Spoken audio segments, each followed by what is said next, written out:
You finally got what you deserve, my daughter's groom said before pouring a bucket of filthy gray water over my head, in the middle of her wedding reception while 200 guests watched in silence.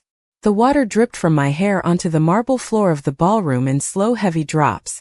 It smelled like old food, coffee grounds, and something sour from the kitchen trash bins. My navy silk dress clung to my skin. The same dress my late husband once said made me look elegant enough to stop a room. Around me, crystal chandeliers glowed softly above tables covered in white roses and gold candles. Somewhere behind the shock, the jazz band stopped playing mid-song. No one moved. Not the waiters. Not the photographers. Not even my own daughter. Vanessa stood beside the wedding cake in her designer gown, frozen with one trembling hand covering her mouth while Travis Hale smiled like a man who had finally won something important. Now everyone sees the real you, he added, loud enough for the entire ballroom to hear. A few nervous guests lowered their eyes. Others pretended to sip champagne. I could hear phones quietly recording from different corners of the room. Public humiliation travels fast when wealthy families are involved. I reached for the linen napkin beside my untouched champagne glass and slowly wiped the dirty water from my face. My mascara had begun to run slightly near the corner of my eyes, but I refused to cry. Not there. Not in front of him. Not after everything I had sacrificed for that wedding. Vanessa finally stepped forward. "Mom," she whispered weakly, but Travis gently caught her wrist before she could come closer to me. That small movement hurt more than the water itself. 3 years earlier, after my husband Charles died from a stroke, Vanessa had cried in my arms for hours because she was afraid of facing life without her father. Back then she still looked at me like I was home. Somewhere along the way that changed. Slowly. Quietly. Like a window closing 1 inch at a time. I looked around the ballroom at the Vineyard Resort I had spent almost $85,000 helping pay for. The flowers imported from Oregon. The custom dance floor. The string quartet during the ceremony overlooking the California hills. Even the 5-tier wedding cake with hand-painted sugar roses had come from my account. I sold Charles's vintage Rolex to cover the final venue payment after Vanessa told me she wanted her wedding to feel timeless. I remember smiling when I wired the money. I thought I was helping build the happiest day of my daughter's life. Instead, I was funding my own humiliation. Travis adjusted the cufflinks on his tuxedo calmly, like dumping trash water onto his new mother-in-law was nothing more than part of the evening entertainment. "Maybe now you'll stop trying to control Vanessa's life," he said.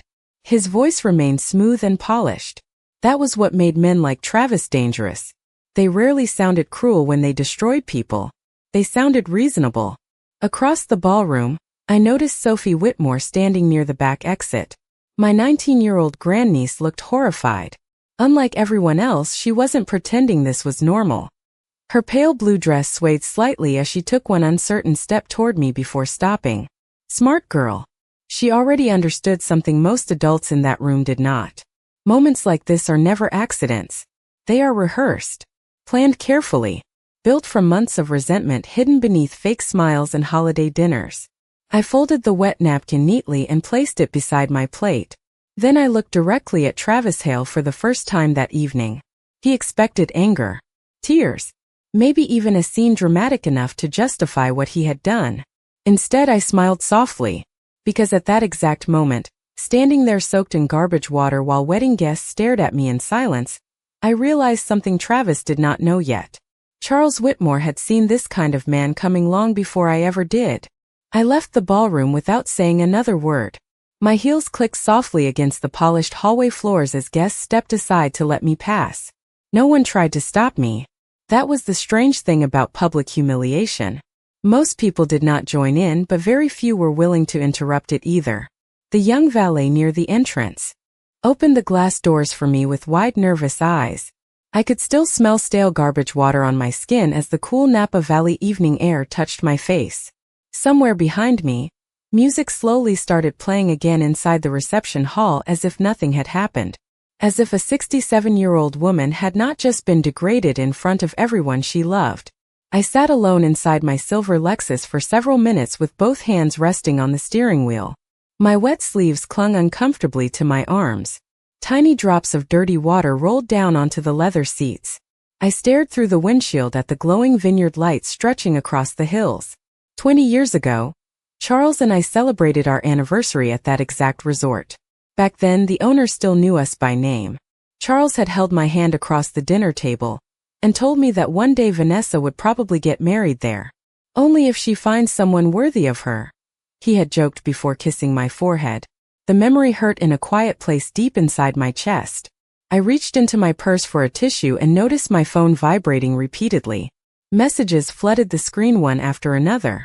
Some guests were apologizing. Some pretended they did not understand what happened. One woman wrote that Travis had probably just had too much champagne. Wealthy people loved explanations that protected their comfort. I ignored every message except one. Sophie, are you okay? Please call me. I stared at her text for a long moment before setting the phone face down beside me. I was too tired to speak. Not physically tired, spiritually tired. The kind that settles into your bones after months of realizing love has conditions attached to it. I drove home slowly through the dark California back roads while old jazz music played quietly through the speakers. My house sat on the edge of a private bluff overlooking the ocean about 90 minutes from Napa. Charles bought the property 32 years earlier when Vanessa was still in elementary school. Back then, the house felt enormous and full of life. Now the rooms mostly echoed. I unlocked the front door and stepped into silence. No wedding music. No cameras. No fake smiles. Just the faint scent of cedarwood and old books. I slipped off my heels near the staircase and walked toward the kitchen. The digital clock on the stove read 11:42 p.m. Earlier that morning, I had stood in that same kitchen carefully wrapping Vanessa's wedding gift in ivory paper with gold ribbon. Inside the box was not jewelry, not cash, not family heirlooms. It was something far more important. I opened the refrigerator and poured myself a glass of cold water. My hands finally began trembling once I was alone. Not because of Travis. Men like him existed everywhere. Charming in public, cruel in private. No, what shook me was Vanessa's face during the reception. She had looked afraid. Not shocked. Not angry. Afraid. I carried the glass into Charles's old study. Most of his things remained untouched even after 3 years. His reading glasses still sat neatly beside legal pads filled with notes written in blue ink. Framed photographs lined the shelves. Vanessa at age 8 holding a fishing pole. Our family Christmas in Aspen. Charles laughing beside our golden retriever on the beach. I lowered myself into his leather chair and slowly opened the bottom desk drawer. Inside rested a thick cream-colored folder exactly where Charles told me it would be. The words printed across the front remained sharp and clear even under the dim lamplight. Whitmore Family Trust. Character Protection Clause. I ran my fingers slowly across the folder without opening it yet. Then I remembered the last conversation Charles and I ever had about Travis Hale. "Promise me something, Eleanor," he had said quietly from his hospital bed just 6 weeks before he died. "If that man ever shows you who he truly is, believe him immediately." At the time I thought my husband was simply being overprotective. Tonight, sitting alone in the silence of our home while my daughter danced with the man who humiliated me publicly, I finally understood that Charles had not been worried about me at all. He had been trying to protect Vanessa from the future she could not yet see. I did not sleep that night. I sat in Charles's study until nearly dawn with the trust folder resting unopened on my lap while the grandfather clock in the hallway ticked steadily through the silence. Outside the windows, waves crashed softly against the cliffs below the house. The ocean had always calmed me before. Tonight it only reminded me how quickly something beautiful could turn dangerous beneath the surface. Around 4:30 in the morning, I finally stood and walked upstairs to shower. The hot water carried away the sour smell from the reception, but it could not remove the memory of hundreds of eyes watching me stand there soaked and humiliated while my daughter remained frozen beside her husband.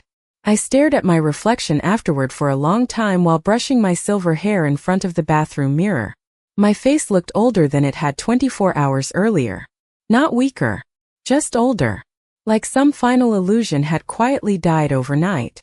By 7 o'clock, sunlight filled the kitchen. I brewed coffee the way Charles liked it, dark and strong, even though I was the only person there to drink it now. Habit survives long after happiness leaves a home. My phone buzzed again on the marble counter. This time it was Vanessa. I let it ring twice before answering. Mom. Her voice sounded small and exhausted.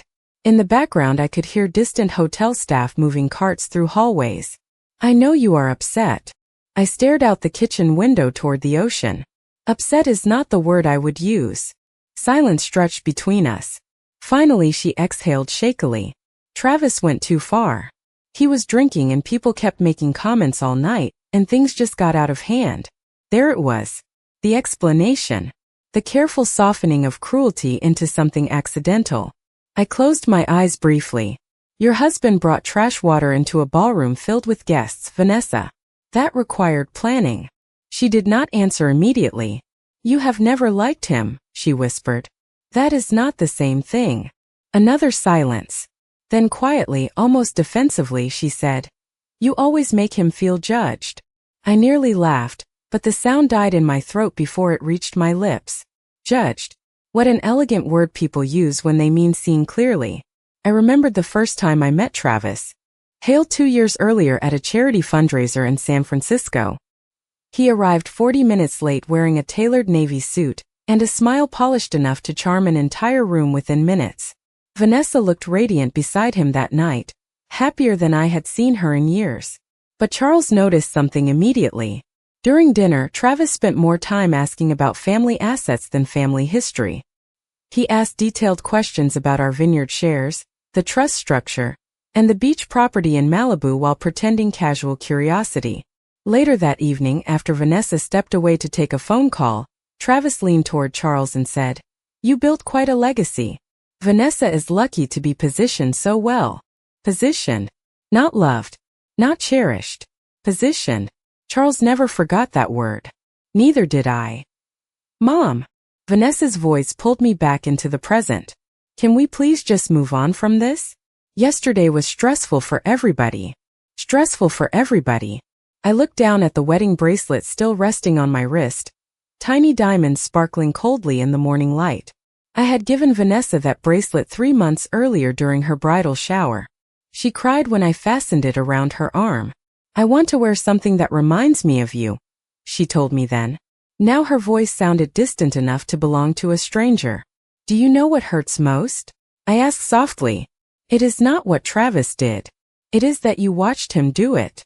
She inhaled sharply on the other end. For one brief second, I heard the little girl she used to be hiding beneath the woman she had become. But then another voice appeared faintly in the background. Travis. Calm. Controlled. Saying something too muffled for me to understand. Vanessa's tone immediately changed afterward. I really do not think this conversation is helping. Of course not. Truth rarely helps the people trying hardest to avoid it. Enjoy your honeymoon, I said quietly before ending the call.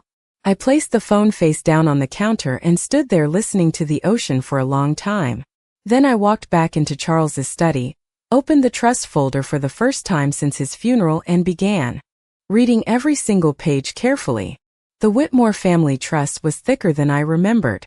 Nearly 200 pages of legal language, handwritten annotations from Charles, and decades of revisions carefully organized inside cream-colored dividers. Most people would have found it exhausting to read. Charles had always found comfort in details. He believed character revealed itself in the fine print of life. I sat at his old mahogany desk for hours while sunlight slowly crossed the study walls. Around noon, I reached the section labeled Character Protection Clause. The words immediately tightened something inside my chest. Any beneficiary legally married to an individual who demonstrates public acts of humiliation, coercive manipulation, financial exploitation, or emotional abuse toward direct Whitmore family members shall face immediate suspension of trust privileges pending board review. I read the sentence 3 times. Then again more slowly. Charles had written handwritten notes in the margins beside several paragraphs. Power reveals itself through disrespect. Another note farther down simply read, Protect Vanessa even from herself. My fingers rested against the edge of the paper while memories returned one after another with uncomfortable clarity. The rehearsal dinner 2 nights before the wedding. Travis embarrassing a waiter for bringing sparkling water instead of still. The way Vanessa laughed nervously afterward instead of apologizing. Thanksgiving last year when Travis mocked the antique dining chairs Charles restored by hand over 20 years ago. Everything in this house feels old, he had said casually while scrolling through his phone. At the time, Vanessa quickly changed the subject. Looking back now, I realize she spent most of the past 2 years managing his moods the way people quietly manage storms. Around 1:30 in the afternoon, the doorbell rang. I already knew who it was before opening the front door. Sophie stood there holding 2 paper coffee cups from the small cafe near Highway 1. Her blonde hair was tied back messily and dark circles rested beneath her eyes. She looked 19 and heartbroken. I did not know if you would want company, she said softly. But I did not want you here alone either. I stepped aside to let her enter. We sat together at the kitchen island overlooking the ocean while gulls drifted across the pale afternoon sky outside. For several minutes neither of us spoke. Finally Sophie reached into her purse and placed her phone carefully on the marble counter between us. There is something you need to see. My stomach tightened slightly. She pressed play on a video file. The footage showed the private bridal suite from the night before the wedding. Loud music played in the background while bridesmaids laughed somewhere off camera. Travis stood near the balcony doors with 2 of his groomsmen holding a silver ice bucket in one hand. Tomorrow is going to be unforgettable, he joked while people laughed around him. One of the men asked what he meant. Travis grinned. After tomorrow, the old woman will finally stop acting like she owns Vanessa. Then he lifted the bucket slightly and shook it. A little reality check never hurt anybody. My blood went cold. Not because of the words themselves. Because of how relaxed he sounded saying them. Like humiliating me had already become entertainment long before the wedding day arrived. Sophie quickly paused the video. I should have shown you sooner, she whispered. I thought maybe he was kidding at first. I stared at the frozen image of Travis smiling confidently on the screen. No, I said quietly. Men like him only joke about things they already want to do. Sophie looked down at her untouched coffee cup. Vanessa is changing, Aunt Eleanor. Her voice cracked slightly. She barely talks to anyone anymore unless Travis is around. Even yesterday. She looked terrified. I nodded slowly because I had seen it too. Fear hides itself in small behaviors. The quick glance for approval before speaking. The careful choice of words. The constant emotional exhaustion behind polite smiles. Charles noticed those signs early. I did not. Or perhaps I simply did not want to. Sophie hesitated before speaking again. There is more. She swallowed hard. About 3 weeks ago, I overheard Travis arguing with someone on the phone outside the country club. He kept saying he needed access to the trust before the end of the year. Silence settled heavily across the kitchen. Outside, waves crashed steadily against the cliffs below the house. The same sound that had filled this home for decades suddenly felt different now. Sharper somehow. More warning than comfort.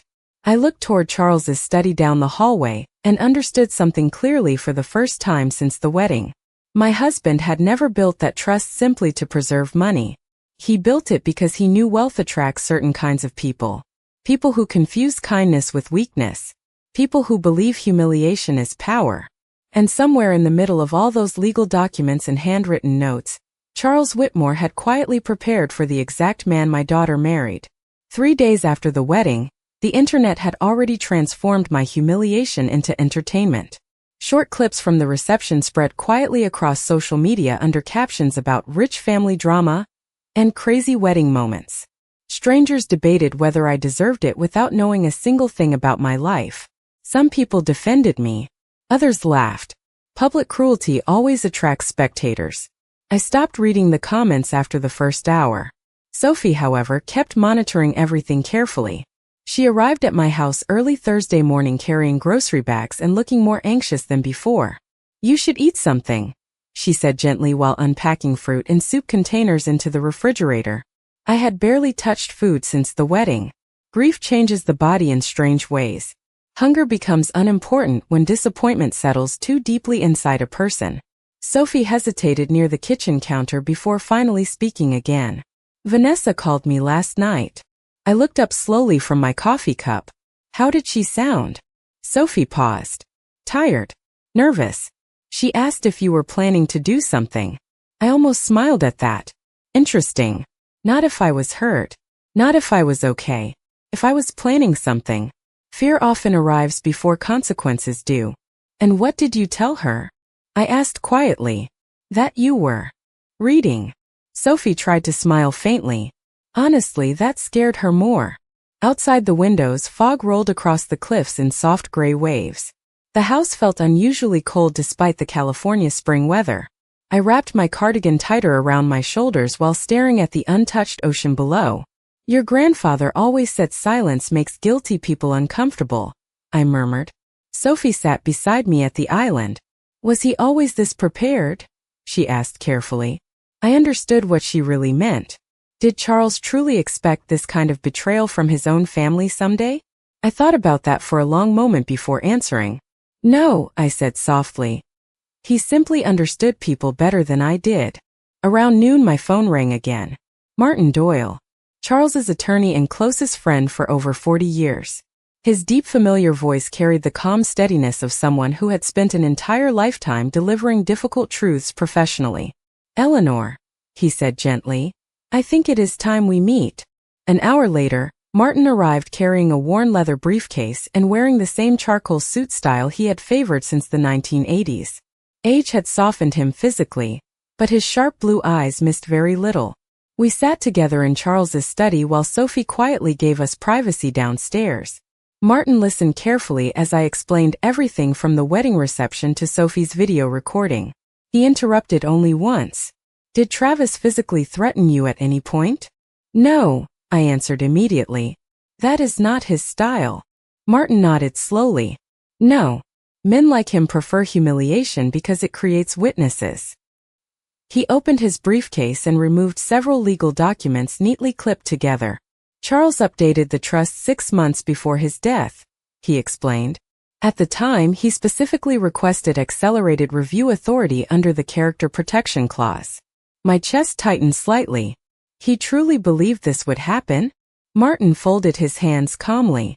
Charles believed Travis viewed your family as an acquisition rather than a relationship. The sentence settled heavily into the room. Acquisition. Suddenly everything made terrible sense. The rushed engagement. The obsession with trust details. The expensive lifestyle Travis maintained despite vague explanations about consulting income. Even the wedding itself had felt strangely performative from the beginning. Less about love. More about image. Martin slid a document toward me across the desk. There is another issue you need to know about. I adjusted my glasses and looked down at the financial summary attached to the papers. Several large requests for advanced distributions from Vanessa's future trust allocation had been submitted over the past 8 months. My stomach dropped slowly as I scanned the numbers. Private loans. Luxury vehicle leases. Credit obligations. Nearly $600,000 in requested early access. Vanessa never mentioned any of this, I whispered. Martin's expression remained grave. Because the requests did not come from Vanessa directly. I looked up sharply. He held my gaze steadily before speaking again. Every single request was initiated by Travis Hale. Silence filled the study. Somewhere downstairs I could faintly hear Sophie moving dishes in the kitchen. Ordinary sounds inside an increasingly damaged family. I lowered the papers carefully onto the desk and suddenly remembered something Vanessa said during her bridal shower months earlier. Travis says once we are married, everything will finally fall into place. At the time I thought she meant emotional stability. A future. A home. Now I realized she had been repeating his promises without fully understanding what he truly wanted. Martin leaned forward slightly in his chair. Eleanor, he said quietly, I need you to understand something very clearly. The trust does not only protect the family's money. He paused briefly. It protects the family from people willing to destroy them for it. The following Monday morning, Vanessa arrived at my house alone. I saw her white Mercedes pull slowly into the driveway just after 9 o'clock while I stood at the kitchen sink watering the small herb garden near the window. For a moment she remained inside the car without moving. Through the glass I could see her gripping the steering wheel tightly with both hands. She looked exhausted even from a distance. Marriage had barely lasted 72 hours and already she seemed years older. I opened the front door before she could ring the bell. Vanessa stepped inside wearing oversized sunglasses and a cream cashmere sweater despite the mild weather. She smelled faintly of expensive perfume and sleepless nights. "Mom," she said quietly. Her voice cracked on the second syllable. I nodded once and walked back toward the kitchen without hugging her. The silence between us felt unfamiliar now. Not angry. Careful. Like two people crossing thin ice. Vanessa removed her sunglasses slowly while I poured coffee into a second cup. Dark shadows rested beneath her eyes. Her makeup could not completely hide how swollen they were from crying. For several moments she stared at the ocean through the kitchen windows before finally speaking. "Travis is furious." I handed her the coffee without comment. "His business accounts were flagged this morning." I sat down calmly across from her at the marble island. "That tends to happen during financial review investigations." Vanessa blinked at me slowly. "You already know?" "Martin called me early this morning." She lowered her eyes immediately. Shame has a posture all its own. Shoulders curling inward. Fingers twisting together. The inability to hold eye contact for too long. "He says the trust board froze access to everything connected to me until they complete the review." Her voice sounded hollow now. "The honeymoon accounts. The Aspen property request. Even the new house loan." I stirred cream slowly into my coffee while watching her carefully. "Did Travis explain why he submitted over $500,000 in advance requests using your name?" Vanessa's face tightened instantly. "He said it was temporary. He told me once we combined finances everything would balance out." I almost asked if she truly believed that, but stopped myself. Love can make intelligent people defend terrible decisions simply because admitting the truth feels too humiliating. Instead I asked softly, "Did he know about the character protection clause before the wedding?" She looked up sharply. Then, fear flickered across her face so quickly most people would have missed it. "But mothers notice things others do not." "I do not know what you mean," she answered too quickly. I let the silence sit between us. Outside, waves rolled steadily against the cliffs below the property. Finally Vanessa exhaled shakily and covered her face with one hand. "He thought your public image mattered to the board," she whispered. "He said if people saw you as unstable or controlling, it would make future negotiations easier." The words landed quietly inside me, not because they surprised me anymore, because hearing my own daughter repeat them out loud made everything painfully real. "So humiliating me was strategic," I said calmly.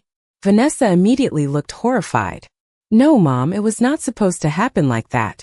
He only wanted to embarrass you a little after the speeches, because he said you were always judging him and interfering." She stopped suddenly once she realized what she was admitting. I stared at her for a very long time. Then I asked the question that had been haunting me since the wedding.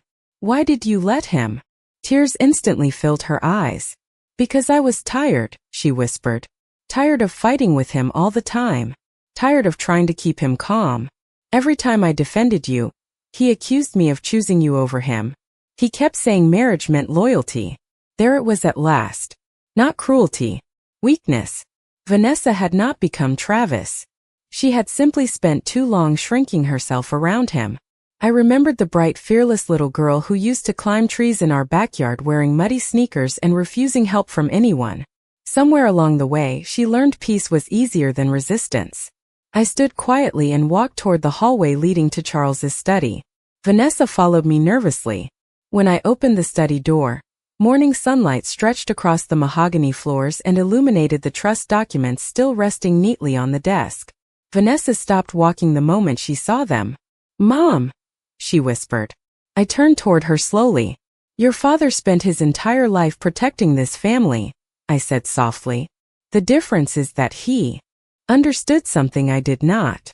She looked at me silently through tear-filled eyes. "Some people do not enter families because they want love," I continued quietly. "They enter families because they want access." Vanessa began crying then. Not loudly. Just the exhausted silent crying of someone finally realizing how far they allowed themselves to drift from the people who truly loved them. Vanessa stayed at the house until nearly sunset that evening. Most of the time we sat quietly in Charles's study, while the ocean moved endlessly beyond the windows. At some point Sophie brought us tea and left again without interrupting the silence. There are moments in life when people finally see the truth clearly, and words only get in the way of it. Around 6 o'clock, Vanessa's phone began vibrating repeatedly across the desk. Travis. Again. And again. And again. The screen lit up so many times it almost looked frantic. Vanessa stared at the calls without answering. He knows something is wrong, she whispered. I folded my hands calmly in my lap. Men like Travis always know when control is slipping away. She swallowed hard and finally silenced the phone completely. The house remained quiet except for the sound of waves and the ticking clock in the hallway. Then Vanessa said something I never expected to hear from her. I think I married someone I do not actually know. Pain moved quietly across her face as she spoke. Not dramatic pain. The slow, devastating kind that arrives when denial finally collapses under reality. I looked toward the framed photograph of Charles resting beside the bookshelf. He would have hated seeing our daughter suffer like this. But he also would have reminded me that protecting someone from consequences forever only guarantees deeper pain later. When did you first feel afraid of him? I asked gently. Vanessa looked startled by the question. At first she tried to shake her head as if rejecting the idea entirely. Then slowly her shoulders lowered. The night we got engaged, she admitted softly. We were at dinner in Carmel, and I mentioned maybe waiting another year before planning the wedding. She stared down at her hands while speaking. He smiled the entire time, but after we got home he barely spoke to me for 2 days. He said if I truly loved him, I would not hesitate. I listened quietly. After that, she continued, everything became easier if I agreed with him quickly. There it was again. Not shouting. Not physical intimidation. Something much more difficult for outsiders to recognize. Emotional erosion. The gradual shrinking of another person until keeping peace becomes more important than keeping dignity. Vanessa wiped at her eyes carefully. By the time the wedding came, I felt like I was constantly trying to prevent him from getting angry. Her voice cracked slightly. I know that sounds pathetic. No, I said softly. It sounds exhausting. Tears rolled silently down her face then. For a moment she looked so heartbreakingly young that I could almost see the little girl who used to fall asleep in the back seat after ballet lessons while Charles carried her upstairs without waking her. Love changes shape over time, but motherhood never truly leaves the body. Even after disappointment. Even after betrayal. Suddenly headlights flashed across the front windows. Vanessa froze instantly. We both heard a car door slam outside. Then rapid footsteps approaching the front porch. Travis. He entered the house without knocking. The confidence in his posture disappeared the moment he saw me standing calmly beside Charles's desk. His expensive gray suit looked wrinkled now. His jaw tight. His carefully polished image beginning to crack around the edges. There you are, he said sharply toward Vanessa before noticing the trust document spread across the desk. The room changed instantly after that. His eyes narrowed almost imperceptibly, calculation replacing panic. I have been calling you for hours, he said more carefully. Vanessa stood slowly from the chair but did not move toward him. Travis forced a small smile in my direction. Eleanor, I think this entire situation has gotten blown wildly out of proportion. I said nothing. Silence unsettles manipulative people because it removes their ability to control the emotional rhythm of a conversation. Travis stepped farther into the study. Look, the wedding was stressful for everybody. I made a stupid joke. People overreacted. That is all this is. Vanessa stared at him in disbelief. A joke, she whispered. He turned toward her quickly. Of course it was a joke. What else would it be? Then his eyes drifted back toward the trust papers again. That was the moment Vanessa finally saw it too. Even now, standing inside the home of the woman he humiliated publicly, Travis was not worried about losing her. He was worried about losing access. His next words confirmed it completely. We need to handle this privately before the board meeting happens, he said carefully. If things escalate financially, it could create serious problems for both of us. Both of us. Not our marriage. Not our family. Financially. Vanessa looked at him as though she had never truly seen his face before. And for the first time since the wedding, Travis Hale looked nervous. Travis recovered quickly. That was the unsettling thing about men who spent years manipulating rooms for a living. Panic only flashed across their faces for a second before calculation returned. He straightened his posture, adjusted the cuff of his suit, and looked directly at Vanessa with the same polished confidence that once charmed everyone at charity dinners and country clubs. "You are letting this get into your head," he said calmly. "Your mother has always wanted to control how people see me." Vanessa stared at him without speaking. I watched something changing quietly inside her expression. Not anger. Clarity. The kind that arrives slowly after months of emotional fog. Travis stepped closer toward her. "Baby, think about what is happening here," he continued softly. "Your father's lawyers are scaring you because they want to protect their own influence over the trust. Influence. Control. Access." Every sentence he spoke circled back to money without him even realizing it anymore. Sophie appeared silently in the hallway outside the study, frozen by the tension inside the room. Travis noticed her immediately and his jaw tightened slightly. He knew she had seen more than he wanted. Vanessa crossed her arms tightly against herself. "Did you ever love me?" she asked suddenly.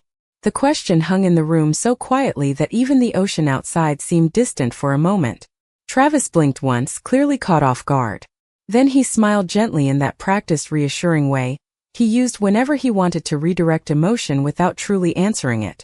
"Of course I love you." Vanessa shook her head slowly. "No. I mean before my family's money became part of the picture." The smile disappeared from his face after that. Just for a second. But it was enough. I saw it. Sophie saw it. Most importantly, Vanessa saw it. Travis exhaled sharply and ran one hand through his hair. "This is ridiculous," he muttered. "Everybody keeps acting like I am some criminal because of one stupid wedding moment." He turned toward me then. "Eleanor, if you wanted revenge, congratulations. You made your point." I remained seated calmly behind Charles's desk. "Revenge would have required planning, Travis," I said softly. "This is simply consequence." His expression hardened immediately. "You think you can ruin my life over spilled water?" The room fell silent again. Spilled water. Such a harmless way to describe deliberate humiliation. I folded my hands together quietly. "No," I answered. "You ruined your own life the moment you believed cruelty made you powerful." Travis laughed once under his breath, but the sound carried no confidence anymore. "You rich people are unbelievable," he snapped. "Pretending to care about morals while hiding behind trust funds and lawyers." Vanessa stared at him in visible shock. "You told me my family represented stability," she whispered. "You said you admired how close we were." Travis immediately looked frustrated with himself for speaking too freely. "That is not what I meant." But it was too late now. The mask had shifted too far. Once people reveal who they are, even briefly, it becomes impossible to completely hide it again. Suddenly his phone buzzed loudly in his pocket. He ignored it at first. Then it buzzed again. And again. Irritated, he pulled it out and glanced down at the screen. His face lost color almost instantly. Vanessa noticed. "What happened?" she asked quietly. Travis did not answer right away. He stared at the phone for another second before locking the screen. Nothing. But everyone in the room knew that was a lie. A moment later my own phone vibrated on the desk beside me. Martin Doyle. I answered calmly while Travis watched me carefully. "Eleanor," Martin said evenly. "The board officially completed emergency review this evening. Effective immediately, all pending distributions connected to Vanessa Whitmore Hale are suspended indefinitely until full investigation concludes." I said nothing at first. Martin continued. "There is more. 2 business partners connected to Travis Hale's investment firm withdrew support after the wedding footage circulated publicly this afternoon." Across the room, Travis slowly closed his eyes. Just briefly. The first real crack in his composure. Martin's voice remained calm and professional. "His creditors are beginning to ask questions." When the call ended, silence settled heavily through the study once again. Travis stared toward the darkening windows overlooking the ocean as if searching for some version of control he could still recover. Vanessa looked at him differently now. Not like a wife protecting her husband, like someone finally recognizing a stranger. Sophie quietly stepped farther into the room and placed her phone on Charles's desk beside me. The wedding video was playing again online. Millions of views already. Comment after comment condemning Travis for humiliating an older woman publicly. His name spreading everywhere for all the wrong reasons. Travis noticed the screen and suddenly looked exhausted for the first time since entering the house. "People will forget about this," he muttered quietly, though he sounded less certain now. I looked at him steadily across the room. "Charles once considered the safest place in our home." "No," I said softly. "They will remember exactly who you were when you thought nobody could stop you." Travis left the house 20 minutes later without another word. The front door closed behind him with a quiet heaviness that seemed to echo through every room. Vanessa stood motionless near the study window, watching his car disappear down the long coastal driveway until the headlights vanished into the evening fog. Neither of us spoke immediately afterward. Some endings arrive dramatically. Others arrive in silence so complete it almost feels holy. Sophie quietly excused herself upstairs, understanding that certain conversations belong only to mothers and daughters. Vanessa remained standing near the window with her arms wrapped tightly around herself while darkness slowly settled over the Pacific outside. Finally she whispered, "I kept thinking if I loved him enough, things would calm down." Her voice sounded fragile now. Not weak, just painfully honest. I walked slowly toward the bookshelf where Charles's old records still sat untouched beside framed family photographs. "Women are taught to confuse endurance with love," I said softly. "Especially good women." Vanessa lowered her eyes. "I hurt you." The words came out broken and small. I looked at my daughter for a long moment before answering. "Yes," I said quietly. "You did." Tears filled her eyes immediately after hearing the truth spoken so plainly. But I did not say it to punish her. Some wounds only begin healing once people stop pretending they do not exist.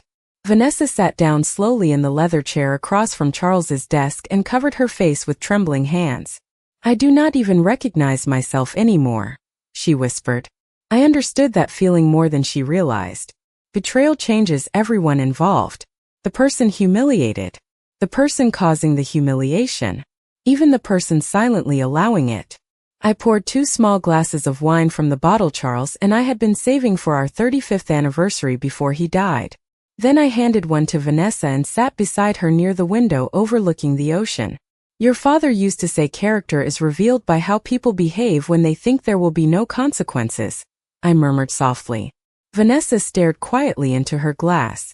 "Travis always acted differently around wealthy people," she admitted after a while. "More charming, more careful. But when nobody important was around..." Her voice faded before finishing the sentence. It did not need finishing. We sat together listening to the waves for a long time. After that, somewhere around midnight, Vanessa finally fell asleep on the sofa downstairs wrapped in one of Charles's old cashmere blankets. I stood in the hallway watching her for several seconds before turning off the lights. Even now, after everything, part of me still saw the little girl who used to leave seashells on my nightstand after beach walks. The following weeks changed everything quietly. Travis's investment firm lost 2 major clients within days of the video spreading publicly. The country club suspended his membership after several board members privately expressed concern about conduct unbecoming. Invitations stopped arriving. Calls stopped being returned. People who once laughed loudly at his stories during cocktail parties suddenly avoided eye contact entirely. Reputation is a strange currency among wealthy circles. Once it collapses, very few people volunteer to stand beside the ruins. Vanessa officially separated from him less than a month after the wedding.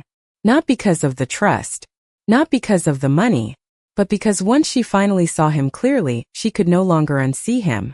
That was the real ending of their marriage. Not the lawyers, not the investigations. Clarity. Sophie visited often after that. Sometimes we cooked dinner together while old jazz music played softly through the kitchen speakers. Sometimes we simply sat outside watching the ocean while the fog rolled across the cliffs below the property. Slowly, the house began feeling warm again. Not the same as before. Some things never return exactly as they were, but peaceful in a quieter, more honest way. One evening near the end of summer, Vanessa joined me on the back terrace just before sunset. The sky glowed soft shades of gold and pale pink above the water while cold sea air moved gently through the garden roses Charles planted years ago. "Do you think Dad knew all this would happen?" she asked quietly. I thought about the trust documents, the handwritten notes, the warnings he tried to give us long before the wedding. Then I smiled faintly toward the horizon.